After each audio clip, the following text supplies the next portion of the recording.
Right breaking news చూస్తున్నాం. అఘోరి వ్యవహరించే తీరుపైన తీవ్రంగా మండిపడుతున్నారు అటు శివరుద్ర.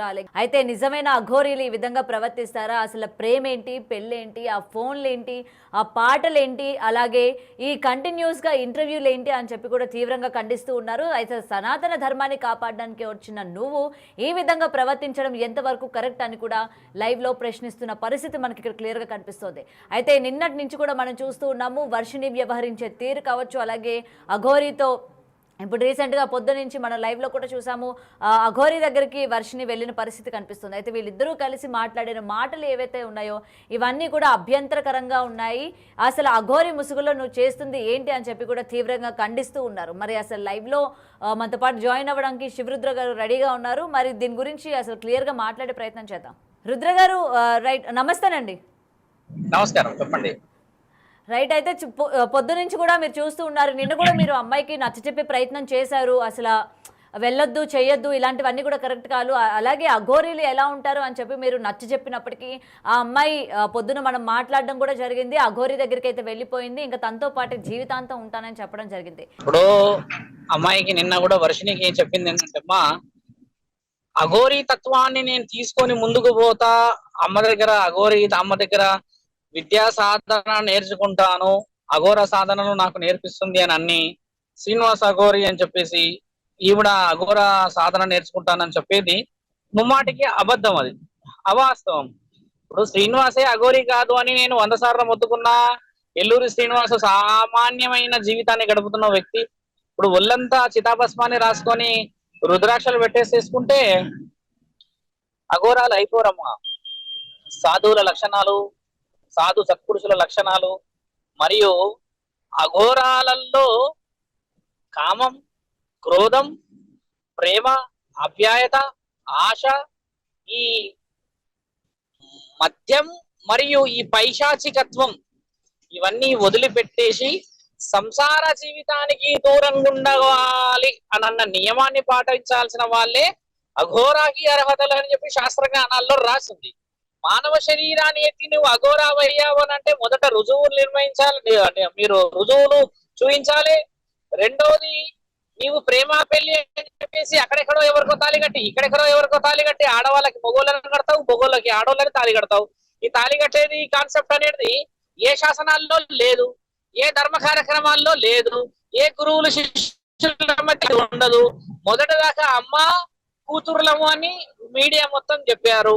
ఇప్పుడు మీడియా మొత్తం వదిలేసేసి లవ్ సింబల్ పెట్టి మేమిద్దరము ప్రేమికులము, మా పిల్లలని మేము తెచ్చుకుంటాము, శారీరకంగా మానసికంగా మేము కలిసిపోయాము, నా భర్త ఆయన భర్తలాగా స్వీకరిస్తాను, శ్రీనివాస్ ఒక మొగోడు కాబట్టి నేను మొగోడు లాగా స్వీకరిస్తాను అనంటే, శ్రీనివాస్ మొగోడు అని రుజువే లేదు. ఆయనే చెప్పాడు నా అంగాన్ని తీసి శివుడికి ఇచ్చానని. ఇంకా ఈవిడ మొగోడు అని రుజువు చేయడానికి ఈవిడకి ఏమున్నదని అర్హత? ఈవిడ అర్హత ఏమిటి అసలు శ్రీనివాస మొగోడు అని చెప్పి రుజువు చేయడానికి? ఆయననే 100 ఛానల్లో చెప్పాడు నా అంగాన్ని తీసి పరమశివుడికి ఇచ్చేసి నా జీవితాన్ని నేను సాధనకి పెట్టానని. ఈవిడ మధ్యలో వచ్చి శ్రీనివాస్ ని ఖరాబ్ చేయడం తప్పితే శ్రీనివాసు బాగానే ఉండనేమో బహుశా. ఈవిడ వచ్చేసి ప్రేమని, పెళ్ళని, నువ్వని, నేనని ఈ నెల కింద నుంచి 2 నెలల కింద నుంచే మొదలయ్యింది. అంతకు ముందుకు శ్రీనివాస కరీంనగర్ లో ఏం చేశాడు, మంచిర్యాలలో ఏం చేశాడు, ఆ ఉజ్జయిన్లో వెళ్ళి ఏం చేశాడు, గుజరాత్ లో ఏం చేశాడు, మంగళగిరిలో ఏం చేశాడు, రాజన్న సిరిసిల్లలో ఏం చేశాడు, ఆ తర్వాత హైదరాబాద్ ముత్యాలమ్మ గుడి దగ్గర ఏం చేశాడు? ఇన్ని తతంగాలన్నిటిలో అమ్మాయి లేనకుండా మంగళగిరి పోయినాకనే మొదలైంది ఈ మాంగళ్య బలం. ఇదెక్కడి మాంగళ్య బలము, ఇదెక్కడి శాస్త్రీయ బలము? దానికి అఘోరాల పేరు పెట్టి అఘోరాల నీతి నియమ నిబంధనలని చెడ్డతోవ పట్టించేసి ఇదే మా జాతి, ఇదే మా నీతి అని అనుకుంటే ఎల్లూరి శ్రీనివాసు దానికి బాధ్యత వహించక తప్పదు. ఈరోజు హనుమాన్ జయంతి సాక్షిగా చెప్తున్నాం మేము, ఇలాంటి అఘోరా తత్వాలని మానవ సమాజానికి దూరంగా ఉండాలని ఆ రోజు జగద్గురు ఆదిశంకరాచార్యులు చెప్పారు. సాధకులందరూ దూరంగా ఉండాలి, హరహర మహాదేవ్ అని చెప్పేసి లోక కళ్యాణం కోసం అగ్నిహోత్రాలు, రుద్రహోమాలు, మహాచండీ యాగాలు నిర్వహించాలి అని చెప్పి 800 సంవత్సరాల క్రితమే ఈ మహాకుంభమేళ సాక్షిగా జగద్గురు ఆదిశంకరాచార్యులు చెప్పి వెళ్ళిన ఆ నీతి నియమాలను పాటిస్తున్న అఘోరా సాధువులు, నాగ సాధువులు, సత్పురుషులు, అఘోరీలు, సాత్వికులు, యోగినులు వీళ్ళందరూ మహా త్యాగంలో ఉన్నారమ్మా. ఈయన గారేంటి లోక కళ్యాణం చేస్తానని చెప్పి ఈయన కళ్యాణాల మీద కళ్యాణాలు చేసుకుంటే సమాజం అంతా దిగజారిన స్థితిలో కనబడుతుందా అమ్మా? రుద్ర గారు, ఒకటి ఆ అమ్మాయి కాదు కాదు రుద్ర గారు, ఆ అమ్మాయితో మాట్లాడినప్పుడు ఆ అమ్మాయి చెప్పింది ఏంటంటే తనకు తానుగా వెళ్ళి నేను పెళ్లి చేసుకుంటాను, నాకు నువ్వు నచ్చావు అని తనకు తానుగా వెళ్ళడం వల్ల శ్రీనివాస్ ఒప్పుకోవడం జరిగింది అని అయితే అమ్మాయి చెప్తూ ఉంది. మరి ఇక్కడ అమ్మాయి తప్పేం లేదంటారా? ఇప్పుడు ఆ అమ్మాయి మగోడిని చేసుకోవాలి, రైట్ ఉంది. ఆ అమ్మాయి ఆడవాళ్ళని చేసుకోవాలి, రైట్ ఉంది. ఆ అమ్మాయి సేమ్ జెండర్ ని చేసుకునే రైట్స్ ఉన్నాయి. కానీ నీకు వాళ్ళ అమ్మా నాన్న చెప్పినది ఆయన ఆడ కాదు మగ కాదు, ఆయనకి అసలు ఏమీ లేదు అని వాళ్ళ అమ్మా నాన్న అంత బలంగా చెప్తుంటే ఈవిడ ఎక్కడ పోవడానికి మనసు కనబడిందా? మనసు మరి సంవత్సరం క్రితం నుంచి శ్రీనివాసు నేను సనాతన ధర్మం గురించి లోక కళ్యాణం గురించి తిరుగుతున్నాను అన్నప్పుడు మరి ఈవిడ పెళ్లి అనే ప్రస్తావన ఎందుకు తేవాలి? మనసును చూసినప్పుడు మనిషితో ఉండాలి కదా. తాళి కట్టాల్సిన అవసరం ఏముంది? ఆ తాళికి విలువ లేదా మన శాసనాల్లో? ఆ తాళికి అప్రబ్రహ్మ లోకంలో ఒక విలువ ఉంది కదా. ఆడజాతిని అవమానపరిచే హక్కులు ఎవరిచ్చారు? ఈ వర్షినికి, ఎల్లూరి శ్రీనివాసుకి. ఈ ఆడవాళ్ళు తర్వాత ఇప్పుడు మహాపతివతలు ఉన్నారు మన సమాజంలో, మంచి మంచి వాళ్ళు ఉన్నారు, గౌరవనీయులు ఉన్నారు, ముఖ్యమంత్రులు ఉన్నారు, మంచి మంచి మంత్రులు ఉన్నారు. ఇంత పెద్ద పెద్ద పెద్ద వాళ్ళందరూ కూడా ఇలాంటి చేసిన ఒక దుశ్చర్యకి ఏమని మన సనాతన ధర్మంలో జరుగుతున్న ఆడపిల్లలపై పైశాచికత్వానికి ఇదే నిదర్శనం కాదా? మరి వీళ్ళందరికీ మనం ఏం చెప్పాలి? వీళ్ళని చూసి సమాజంలో ఇప్పుడిప్పుడే పైకి వస్తున్న ఆడపిల్లలు ఏం నేర్చుకోవాలి? ఇప్పుడిప్పుడే బయటకు వస్తున్న కుటుంబాలు ఏం నేర్చుకోవాలి? ఇప్పుడిప్పుడే బయటకు వస్తున్న కొందరు వ్యక్తులు వారి యొక్క వ్యక్తిగత జీవితాలను పంచుకోవడానికి బయటకు వస్తున్న ధైర్యం అంతా ఏం కావాలి? ఇలాంటి పనులు చేస్తూ ఉంటే మరి ధర్మం అనేది లేదా? విలువలు అనేది లేవా? మానవ శక్తులు ఎందుకున్నాయి? ధర్మశాసనాలను పాటించడానికా? లేకపోతే వాటిని విరుద్ధంగా తీసుకెళ్లి మాకు పెళ్లి, మూడోసారి పెళ్లి, ఏ జ్యోతిర్లింగాల్లో పిలుస్తున్నారు ఆయన గారికి పెళ్లి చేసుకోమని? ఏ జ్యోతిర్లింగాల్లో ఉంది పెళ్లి చేసుకోవాలని చెప్పేసి? ఎక్కడికి వెళ్తాడో లైవ్ మీరు పెట్టించండి, నేను చూస్తా. ఏ జ్యోతిర్లింగాలో ఏ పురోహితుడు పెళ్లి చేస్తాడో చూస్తా నేను. ఆ ఎల్లూరి శ్రీనివాస్ కి ఆ వర్షినికి అలా ఎలా చేస్తారు పెళ్లి? దానికి అర్థం ఉండదా? వాళ్ళ అమ్మా నాన్నల అనుమతి అవసరం లేదా? కానీ ఇక్కడ శ్రీనివాస్ వాళ్ళ పేరెంట్స్ కూడా ఒప్పుకున్నారు అని చెప్తున్నారు. శ్రీనివాస్ వాళ్ళ పేరెంట్స్ ఎలా ఒప్పుకుంటారమ్మా? శ్రీనివాసే మొగోడు కాదని వాళ్ళ పేరెంట్సే చెప్పేప్పుడు శ్రీనివాస్ వాళ్ళ పేరెంట్స్ ఇంటర్వ్యూ చేయండి ఒకసారి, వెళ్ళండి, వాళ్ళ ఇల్లు తెలుసు, వాళ్ళ అమ్మా నాన్నలు అడగండి. ఎలా ఒప్పుకుంటారమ్మా? శ్రీనివాస్ దగ్గర ఏమున్నది? వర్షి దగ్గర ఏముంది? శ్రీనివాస్ దగ్గర ఏమున్నది? దగ్గర ఏమున్నది? శ్రీనివాస్ మొగోడు కాదని చెప్పేసి ఆయననే చెప్తున్నాడు కదా. అంగం ఇచ్చిన శివుడికి అని చెప్పుకున్నాడు కదా.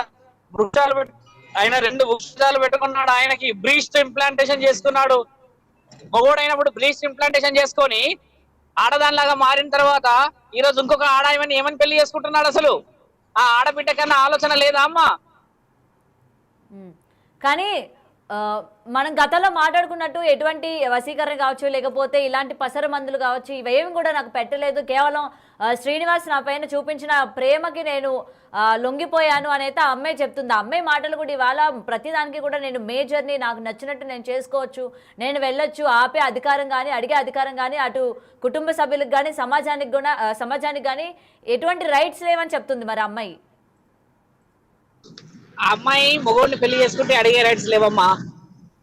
ఇటు కాకుండా ఆయనకే ఇల్లు తీసుకు లేకుండా తిరుగుతూ వస్తూ ఈ అమ్మాయికి ఇప్పుడు ఆవిడ మాట్లాడింది ఏ న్యాయం ఉంటుంది? మేధావులు పోయారు అలా మాట్లాడి, మంచి మంచి మేధావులు చెరసాలలో కూర్చుండిపోయారు, మంచి మంచి మేధావులు పోలీస్ స్టేషన్ల చుట్టూ తిరుగుతూ వచ్చారు. ఎంతమంది ప్రేమికులు ఎంతో ఇష్టంగా కష్టంగా ప్రేమించుకొని ఈ రోజు సంసారాలు చేయడానికి ఎంత కష్టపడుతున్నారు. ఈ రోజు శ్రీనివాస్ దగ్గర ఏం చూసి నువ్వు వెళ్ళావు? డబ్బులు ఉన్నాయనా? ఆ డబ్బులు ఉన్నాయని చెప్పి నువ్వు వెళ్ళావంటే తప్పులో ఉన్నావని అర్థం. ఆ అమ్మాయికి చెప్పాలి వర్షినికి. శ్రీనివాస్ దగ్గర డబ్బులు ఎన్ని రోజులు ఉంటాయి? ఇన్ని రోజులు ఒక్కడే తిరుగుతున్నాడు కార్ల సంసారాలు చేస్తారా? మొగుడే అని అంటుంది కదా. ఇప్పుడు మొగుడుతో సంసారం చేయాలి అని అంటే ఇల్లు సంసార సౌభాగ్యవతులకు కావాల్సిన లక్షణాలు గుణగణాలు అవసరం లేదా? దాన్ని మనం అడగలేము. అమ్మాయికి అటువంటి కోరికలు ఏమి లేవంటుంది కదా. నాకు అసలు వాటి మీద వ్యామోహం కూడా లేదు, నాకు కేవలం అఘోరియే కావాలి. ఒకవేళ అలాంటిదే కనుక ఉన్నట్టయితే మేము ఎవరినైనా తెచ్చి పెంచుకుంటాం, కానీ నాకు అటువంటి కోరికలు లేవని చెప్తుంది కదా అమ్మాయి. మాటలకి చేతలకి చాలా తేడా ఉందమ్మా. Intention and action, lot many differences there between in those words. Intention is when our only heart and our soul starts. When our action comes, no, our physical attachment required to fulfill our intentional action. అర్థమైందమ్మా? Intentional గా మాట్లాడితే వచ్చేది ఏమి లేదు. Action చూపించమనండి. చూసావుగా ఎలా తింటున్నారు కూర్చొని వాళ్ళు వీడియో ముందు. ఆకలి అవుతున్న వాడికి కామ కోరికలు లేవు అని అంటే ఎవరు నమ్ముతారమ్మా? అన్నం తింటున్న వాడికి, బీర్లు తాగే వాడికి, బిర్యానీ తినే వాళ్ళకి కామ కోరికలు లేవంటే ఎలా నమ్ముతావమ్మా? మాకు అలాంటివి లేవు, ఆయన ఇలాంటి లేడు అని అంటే there is a called up declaration. ఏమని రాస్తుంది? లెస్బియన్స్ అని ఉన్నది, స్వలింగ కానీ సంపర్కం ఉన్నది. అఘోరీలు మందు తాగొచ్చు, గంజాయి కొట్టొచ్చు, సిగరెట్ తాగొచ్చు అని చెప్పి తనని తాను సర్ది చెప్పుకున్న పరిస్థితి కూడా కనిపిస్తుంది కదా ఇక్కడ శ్రీనివాస్. అఘోరీలు మందు తాగరా, సిగరెట్ కాల్చరా, లేకపోతే తినరా అని చెప్పి ఆవిడ అనుకుంటే అయిపోతుందా? ఆవిడ అనుకుంటే అయిపోతుందా తల్లి? అఘోరీలు తాగొచ్చు, అఘోరీలు తినొచ్చు, అఘోరీలు తిరగొచ్చు అని అంటే అఘోరీలు దేశ రక్షణ కూడా చేస్తున్నారు. మరి ఈయన చేయకూడదా? సనాతన ధర్మాన్ని కాపాడకూడదా? హోమ యజ్ఞాలను చేయకూడదా? ఏందమ్మా ఆయన చెప్పిందే నిజమా? సాధు సత్పురుషులంతా అబద్ధమా? జ్ఞాన సంపదతో కూర్చొని కాశీలో ఉన్న పీఠాధిపతులందరూ అబద్ధమా? 15 కోట్ల మంది అఘోరాల అధిపతులు కూర్చొని ఉన్నారు అక్కడ, మంత్రులు, ఉపమంత్రులు మరియు వేరే వేరే మంత్రులు, వీళ్ళందరూ అబద్ధాలా? శ్రీనివాస్ చెప్పేటి అన్ని నిజాలా? నిజాలకి శ్రీనివాస్ ని కూర్చోబెట్టండి అని అంటున్నాం కదా, మాతో పాటు డెబిట్ లో కూర్చోబెట్టండి అంటున్నాం కదా. డెబిట్ లో కూర్చోబెడితే అప్పుడు ఆయనకి కొన్ని ప్రశ్నలు, ఆయన మాకు కొన్ని ప్రశ్నలు వేస్తే అప్పుడు అర్థమవుతుంది కదా నిజమేమిటో అబద్ధమేమిటో. ఈ రోజు బాధపడాల్సిన అవసరమా? ఎక్కడో 250 కిలోమీటర్లు జర్నీ చేసుకుంటూ వీడియోలో మాట్లాడాల్సిన అవసరం ఏముంది? ఒక ఆడబిడ్డ కాపాడాలన్న ప్రయత్నమే కదా. ఒక ఆడబిడ్డ ఈ రోజు ఆ విధమైన స్థితికి 2 రోజులు 3 రోజులు ఆనందానికి పోయి జీవితాంతం నాశనం చేసుకోవద్దనే కదా ధర్మ ప్రయత్నం. రుద్ర గారు, మరి ఇప్పుడు ఆ అమ్మాయి ఎవరు చెప్పినా సరే వినేటట్టు లేదు, నేను నాకు నచ్చినట్టు నేను చేసుకుంటాను అంటున్నప్పుడు ఇప్పుడు మీరు అందరూ కలిసి ఏం చేయాలనుకుంటున్నారు? అటు అఘోరికి అంటే శ్రీనివాస్ కి ఎటువంటి చర్యలు చూపించాలి కానీ లేకపోతే చేపట్టాలి అని అనుకుంటున్నారు అసలు? వాళ్ళ అమ్మా నాన్నలు మిస్సింగ్ సర్టిఫికేట్, మిస్సింగ్ కేసు పెట్టారు కాబట్టి మంగళగిరికి పోలీస్ అధికారులు వాళ్ళ దగ్గర నుంచి పిలిపించే రైట్స్ ఉన్నాయి పోలీసు వాళ్ళకి. ఎందుకంటే నువ్వు ప్రేమ వివాహం చేసుకున్నా, ఇష్టమైన వివాహం చేసుకున్నా, ఇష్టం లేని వివాహం చేసుకున్నా ప్రభుత్వ యంత్రాంగానికి అంటే లా అండ్ ఆర్డర్ కి అయితే సమాధానాలు ఇచ్చే రైట్స్ ఉన్నాయి కదా మన దగ్గర. ప్రేమికులు కూడా ఎక్కడికో వెళ్ళిపోయి పెళ్లి చేసుకొని వచ్చి పోలీస్ స్టేషన్లే కదా వాళ్ళు లొంగిపోతారు. మరి వీళ్ళిద్దరు కూడా వచ్చి లొంగిపోయి ఆ కాగితాలు రాయించాల్సిన అవసరం ఉన్నదా లేదా? తల్లిదండ్రులకు బాధ్యత చూపించాలా లేదా? ఈయన గారు పోలీస్ స్టేషన్ కి రావాలి. ఇప్పుడు ఇంకో విషయం ఏమున్నది మాకు తెలిసినది, ఈ 2-3 రోజుల నుంచి ఎక్కడో ఏదో ఇంకో గూడుపుడానం జరుగుతుంది. రుద్ర గారు మీరు కొంచెం కనిపెట్టి తిరగండి. ఇంకెవరో ఉన్నారు ఇందులో, ఆ వ్యక్తి ఎవరో బయటికి రావాలి, ఆ వ్యక్తి బయటికి వస్తే జరగాల్సిన కార్యక్రమాలు జరుగుతాయి అని చెప్పి ఆడోళ్ళు గొడవ పెట్టుకునే తరుణాలు కూడా కనబడుతున్నాయి ఇక్కడ. మరి ఆ ఆడవాళ్ళు ఎవరో చూడండి అంటున్నారుగా.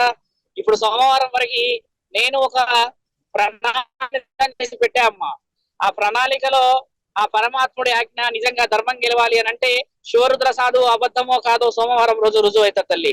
శ్రీనివాస సోమవారం రోజు ఏం చేయబోతున్నారు? ఏంటి అఘోరికి ఏమైనా విరుద్ధంగా ఏమైనా సాక్ష్యాలు ఏమైనా చూపించబోతున్నారా లేకపోతే ఏంటి? అఘోర తత్వానికి మీరు ఎల్లూరి శ్రీనివాస అని పిలవాలి. సోమవారం రుజువులతో పాటు మీ ముందుంటాను. ఆల్రెడీ రుజువులు కొన్ని వచ్చాయి కానీ ఇంకొంచెం రుజువులు రావాల్సిన పరిస్థితి ఏర్పడింది ఇక్కడ. ఆ రుజువులన్నీ రావాలి. కాశీ నుంచి మాట్లాడుతున్నారు బాలకృష్ణ గారు, అఘోర గారు. ఆయన ఎంత బాధపడుతున్నారు. నేను ఆయన రాత్రి నిన్న 1 గంటల దాకా మాట్లాడుకున్నాం. 1-2 గంటల వరకు ఎందుకమ్మా ఈ సంభాషణ? ఒకసారి ఆలోచించండి, ఒక ఆడబిడ్డ కోసమే కదా. కానీ కేవలం తను ఇప్పుడు వెళ్ళకపోవడానికి వాళ్ళ family one of the reason అన్నట్టు ఇక్కడ కనిపిస్తుంది. అంటే మొత్తం వాళ్ళ ఫ్యామిలీ మెంబర్స్ తన్ని స్ట్రిక్ట్ గా పెట్టడం కావచ్చు, లేకపోతే తన నుంచి వాళ్ళు ఏమైనా ఆశిస్తున్నారు అని చెప్పి ఈ అమ్మాయి ఈ రూట్ ని ఎంచుకుంది అని చెప్పైతే మరొక వాదన వినిపిస్తుంది. దీనికి ఏమంటారు? నిజంగా వాళ్ళ ఫ్యామిలీ వల్లనే ఈ రోజు ఈ అమ్మాయి ఇలా బయటికి రావాల్సి వచ్చింది అనుకోవచ్చా? మీరు సోమవారం మధ్యాహ్నం వరకు ఆ తల్లిదండ్రులని ఎక్కడున్నారో నాకు తెలియదు. నిన్న నాకు వాళ్ళ కుటుంబంలో నుంచి ఒక వ్యక్తి ఫోన్ చేసి అన్ని విషయాలు మాట్లాడుతూ ఉంటే నేను అన్నాను, నాయన ఇవన్నీ అయిపోయిన తర్వాత ఈ రోజు రావద్దు, అప్పుడే ధర్మం గెలవాలి, అప్పుడే విజయం రావాలి అన్నప్పుడు మీరు అప్పుడేం చేశారు, ఎన్ని రోజులు ఎక్కడ పోయారో అని అడగడం జరిగింది. మీరు సోమవారం మధ్యాహ్నం వరకు వాళ్ళందరినీ ఆపి పెట్టండి. మిగతా ధర్మ కార్యక్రమాల గురించి మేము విషయ వివరాలు సేకరించి మీ దగ్గరికి వస్తాము. అప్పుడు అఘోరి ఎల్లూరి శ్రీనివాస్ ఏదైతే అఘోరి అని అంటున్నాడో సోమవారం తర్వాత అనమని చెప్పండి. అప్పుడు నేను కూడా శ్రీనివాస్ చాలా చాలా చాలా చాలా గొప్ప వ్యక్తి అని నేను నిర్ధారణ చేస్తా. సమయం నేను సోమవారం వరకు ఎందుకు తీసుకుంటున్నానంటే హైదరాబాద్ లో లేము. ఈ రోజు శోభాయాత్ర ఉంది, హనుమాన్ జయంతి. ఈ రోజు హిందువుల యొక్క గొప్ప పండగ, కారణ జన్ముడు హనుమంతుడి. తర్వాత రేపు ఆదివారం చేయడం చేత మిగతా విషయాల్లో రాలేకపోతున్నాను నేను.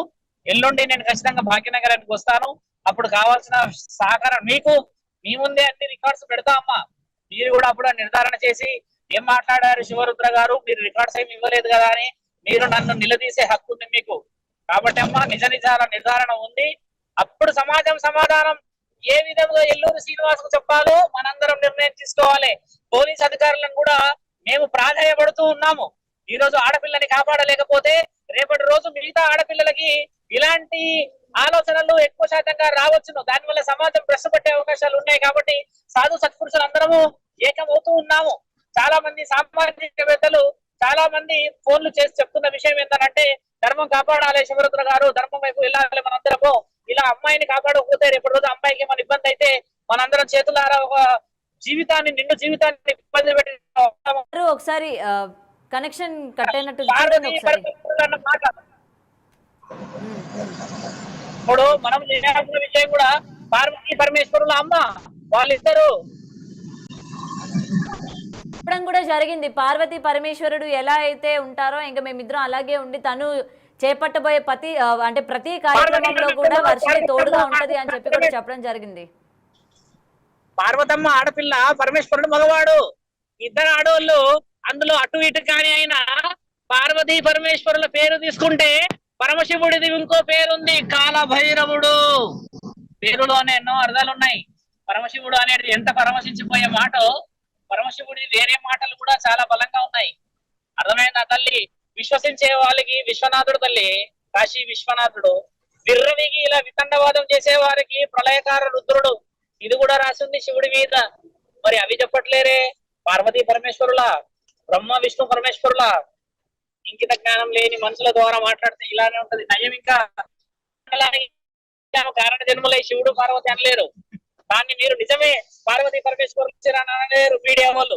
రైట్ రుద్ర గారు, ఇంకొక విషయం అండి. ఇప్పుడు ఏదైతే అమ్మాయి డబ్బు కోసం వెళ్ళిందో లేకపోతే అఘోరి చూపించే అఘోరి ఏదైతే ఆశ చూపించి ఉంటది అని అంటున్నారు కదా, అసలు ఈమెకి డబ్బులు ఎక్కడి నుండి వస్తున్నాయి శ్రీనివాస్ కి? మీకు ఇప్పటి వరకు మనం ఏంటంటే గత కొన్ని నెలలుగా మాట్లాడుకున్నాం కాబట్టి శ్రీనివాస్ కి డబ్బులు ఎలా వస్తున్నాయి, ఎవరు ఇస్తున్నారు, ఏంటి అన్న దానిపైన ఏమైనా వివరణ ఉందా మీ దగ్గర?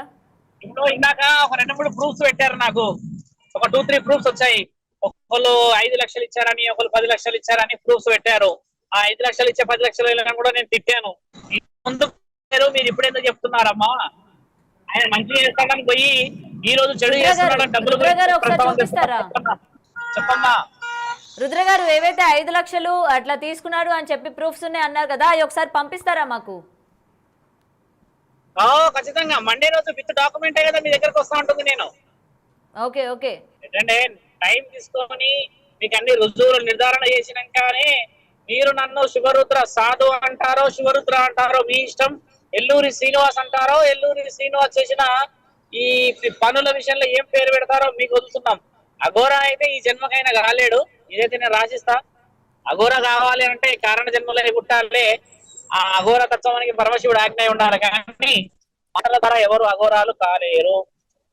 రుద్ర గారు, సోమవారం ఏదైతే మీరు మొత్తం కూడా విత్ ప్రూఫ్స్ తో నేను నిరూపిస్తాను అని చెప్పిన తర్వాత ఈ శ్రీనివాస్ వేసుకున్న మొత్తం కూడా మెల్ల వేసుకున్నవన్నీ కూడా తీయిస్తాను, అలాగే ఆయనకి వస్త్రధారణ కూడా మేము మార్పిస్తాము అని మీరు ఏదైతే చెప్పారో అది చేస్తారా మరి?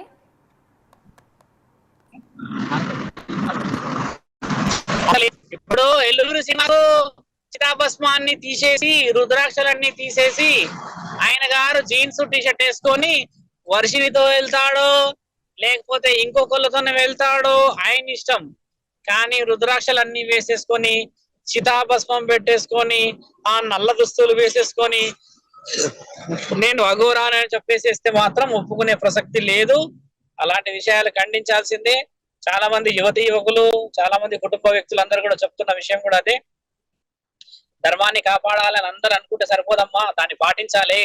రైట్. అయితే గురువు గారు, రుద్ర గారు, అయితే సోమవారం మీరు ఎటువంటి ప్రూఫ్స్, కేవలం డాక్యుమెంటరీ ప్రూఫ్స్ అయినా లేకపోతే ఇంకేమైనా శ్రీనివాస్ కి సంబంధించి ఎలాంటివి తీసుకురాబోతున్నారు మీరు?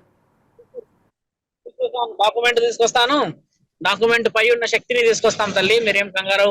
మీరు మీడియాలో అందరూ ధర్మాన్ని గెలిపించాలని తిరుగుతున్నారు. ఆ ధర్మం గెలవాలని నేను తిరుగుతాను. చూపించాల్సిన విషయంలో ఆడపిల్లల రక్షణ బాలకృష్ణ స్వామి గారు కూడా మాట్లాడాల్సిందిగా, ఇలాంటి విషయాలు ఖండించాల్సిందిగా కోరుతున్నాం. అతను కూడా యాక్చువల్లీ లైవ్ లో జాయిన్ అవ్వాల్సింది, బట్ టెక్నికల్ ఇష్యూస్ వల్ల అతను రాలేదు. ఎందుకంటే అతనితో కూడా మనం మాట్లాడినప్పుడు అతను కూడా ఇదే చెప్పారు. అతను ఒక మాట కూడా చెప్పారు, నేను అమ్మాయితో మాట్లాడాను, ఇంకొకసారి తను శ్రీనివాస్ దగ్గరికి వెళ్ళనని కూడా కరాఖండిగా చెప్పింది. నేను కూడా అదే మాట చెప్తాను, ఆ అమ్మాయి వెళ్ళదు అని అయితే చాలా గట్టిగా చెప్పారు ఆ రోజు ఆయన. చూస్తే ఆ విధంగా లేదు. మొత్తానికి ఆ అమ్మాయి అయితే వెళ్ళడం జరిగింది. అంటే అందరిని కూడా కొంచెం తప్పుదోవ పట్టించిందనే అనుకోవచ్చు. నేను వెళ్ళను, నేను నమ్మను అని చెప్పి బాలకృష్ణ గారు కూడా అంతే గట్టిగా చెప్పారు. ఆ పిల్ల మళ్ళీ వెళ్ళదు, నేను మాట్లాడాను, వాళ్ళ కుటుంబంతో కూడా మాట్లాడాను అని. రుద్ర గారు, నా వాయిస్ వినిపిస్తుందా మీకు? వినిపిస్తుంది. ఇప్పుడు చెప్పమ్మా, ఏమడుగుతున్నారు? రైట్. అయితే అదే బాలకృష్ణ గారు కూడా గతంలో చెప్పడం జరిగింది. వర్షినితో నేను మాట్లాడాను. వర్షిని మళ్ళీ శ్రీనివాస్ దగ్గరికి వెళ్ళను అని చెప్పింది. మరి ఈ రోజు తను వెళ్ళడం పైన కూడా ఆయన కూడా మాట్లాడతారు అనుకున్నాను. మరి ఇంత గట్టిగా ఆయన చెప్పారు. మరి ఈ రోజేమో చూస్తే ఆ అమ్మాయి మళ్ళీ వెళ్ళిపోయిన పరిస్థితి ఉంది. ఖచ్చితంగా అది ఆయన ఖండించాల్సిందే. ఇప్పుడు బాలకృష్ణ గారే కాకుండా మిగతా గురువులు ఖండించాల్సిన అవసరం ఉంది కదమ్మా. సోమవారం మరి మీరు ఎటువంటి డాక్యుమెంట్ ప్రూఫ్స్ అలాగే శక్తిని తీసుకొస్తానన్నారు. మరి అవి ఎంతవరకు ఉపయోగపడతాయి ఏంటి అన్న విషయాలు అయితే సోమవారం వరకు మేము కూడా ఈగర్గా వెయిట్ చేస్తూ ఉంటాము. మీరు ఎటువంటి ప్రూఫ్స్ తీసుకొస్తారు ఏంటి అన్నది ఎక్స్క్లూజివ్గా అటు శివరుద్ర అలాగే వైఎస్ బాలకృష్ణ కూడా తీవ్రంగా ఖండిస్తూ ఉన్నారు. ఇటు అఘోరీకి సంబంధించి ఇలా అమ్మాయిని తీసుకువెళ్ళడం కావచ్చు, లేకపోతే ఈ విధంగా పెళ్లి మళ్ళీ కూడా అంటే మూడోసారి కూడా మేము పెళ్లి చేసుకుంటామని చెప్పడం, ఇదంతా కూడా అసలు ఎందుకు ఈ డ్రామాలు ఆడుతుంది, సనాతన ధర్మాన్ని కాపాడడానికి వచ్చాను అని చెప్పి ఈరోజు తిని చేస్తున్న ఈ వికృత చేష్టలకి కారణాలు ఏంటి, ఎందుకు ఈ విధంగా చేస్తుంది అని చెప్పి కూడా ఇటు తీవ్రంగా మండిపడుతున్న పరిస్థితులు మనకు కనిపిస్తున్నాయి. అయితే సోమవారం వరకు వేచి చూడాలి ఎటువంటి ప్రూఫ్స్ తీసుకొస్తారు. ఇటు అఘోరీకి సంబంధించి కొన్ని డాక్యుమెంట్స్ ప్రూఫ్స్ ఉన్నాయి, అలాగే ఒక శక్తిని కూడా తీసుకొస్తానన్నారు. మరి అవి ఏంటి అని కూడా మనం సోమవారం వరకు వేచి చూడాల్సిందే.